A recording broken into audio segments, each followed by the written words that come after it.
Faqe e parë e librit, faqe e dytë. Është shumë e rëndësishme, sepse kjo është një kërkesë e rrallë që mund të ndodhi në të paktën në sistemin juridik. Pra, çështja që ka ngritur kryeministri është një çështje sa juridike edhe politike gjithashtu.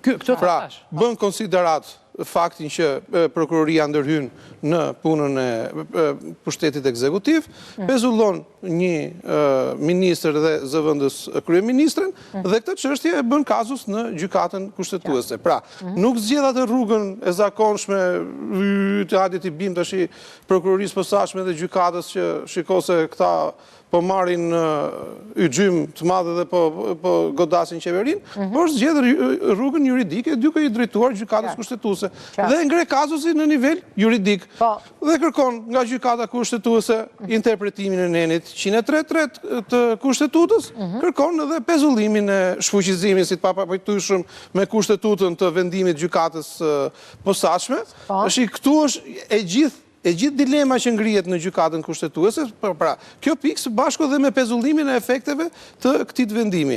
Pra, këtu është... Do jetë vetëm ai nen, do jetë dhe 131C-ja, që është konflikti, sepse baza...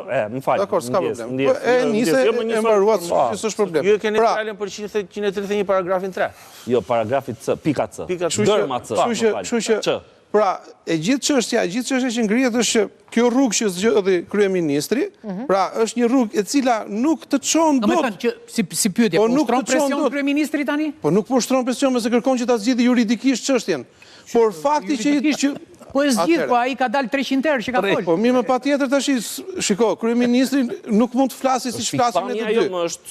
Kështu që ai ka një rrugë tjetër për të dhënë një komunikim. Kështu që rruga kryesore që ka zgjedhur është ajo dhe me këto komunikimet e tjera, pra të vogla ose podcastet le të themi që bën daljet në media sociale të tjera. Një saktësim.